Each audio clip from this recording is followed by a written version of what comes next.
Je suis Gilles, j'ai 35 ans, je suis plongeur scaphandrier sur Saint-Malo. Je suis scaphandrier depuis 2015, plongeur depuis 2009. Et en fait, c'est une position qui m'a permis d'être témoin de pollution au sein des ports et dans des environnements maritimes et fluviaux en fait, qui sont très importantes. Alors concrètement, de base, on est là plus pour des interventions techniques, pour faire des travaux sous-marins, des inspections sur des pieds de quai, des écluses, etc. Et on est aussi dans l'action, on va faire du dévasage, de la démolition, de la protection cathodique. En fait, c'est très varié. En fait. Vu qu'on est un peu les seuls à intervenir, on s'adapte et on apprend aussi tous les jours. En fait, on a la chance d'être témoin sous l'eau au gré des inspections, des visites qu'on peut faire un petit peu partout, de l'accumulation de déchets, en fait, qu'ils soient accidentels ou malveillants. Ça va d'une bouteille en plastique à des batteries de bateau, à des téléphones aussi qui peuvent tomber. Et en fait, il y a des zones qui sont très chargées, c'est essentiellement du coup les ports. Un port comme Saint-Malo, justement, vis-à-vis des vents dominants, du tourisme, etc., il est exposé à beaucoup de pollution. Il y a aussi toute l'activité maritime, les marinas, etc.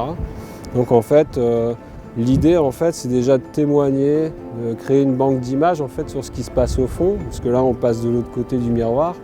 Et en fait, ce qui est intéressant, c'est juste, dans un premier temps, de partager ces images, montrer au grand public en fait, ce qui se passe au fond et l'impact que ça a à la fois sur la biodiversité et sur l'être humain. Avoir un aspect pédagogique et de proposer des solutions concrètes sur l'arrêt en fait, de ces pollutions. Ça peut se faire par la pose de filets exutoires, par de la pédagogie aussi auprès des enfants directement, l'installation de poubelles à des endroits qui pourraient manquer. En fait, il y a énormément de solutions. Nous, l'idée, c'est de s'en inspirer, de les proposer. Concrètement, redonner la place au vivant dans son milieu, parce que c'est un petit peu pris la place qu'ils devraient avoir en fait. Et en leur redonnant leur place, montrer les évolutions que ça a et simplement en communiquant dessus, je pense qu'il peut y avoir des sensibilités, créer aussi chez les enfants ou même chez les adultes un effet électrochoc, montrer ce qui se passe et dire regardez aujourd'hui on voudrait retrouver une terre comme un petit peu elle était à l'origine en fait, tout simplement. Et d'être dans le concret de ces actions en ramassant tout simplement aussi tout ce qu'il y a au fond.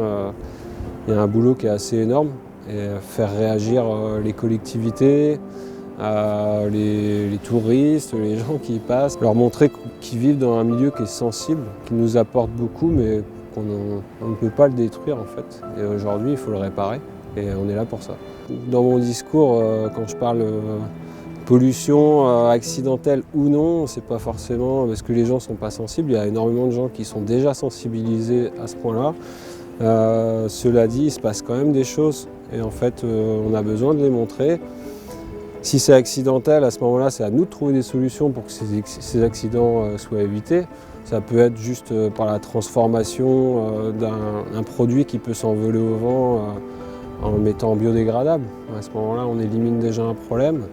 Ça peut être plein de choses. Ça peut être sur la pollution plastique, la structure des bateaux. En fait, il y a énormément de projets qui émergent ces temps-ci.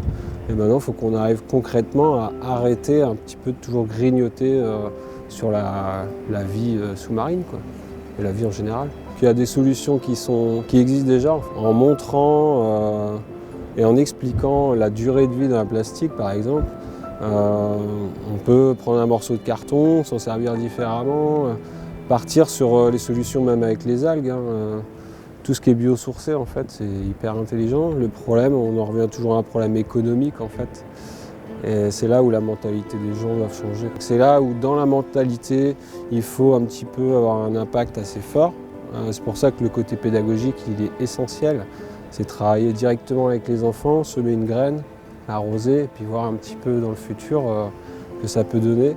Je ne dis pas que les adultes n'en sont pas capables, bien au contraire, mais c'est vrai qu'on est dans une société où tout est fait pour qu'on pense d'abord au côté économique avant du côté écologique.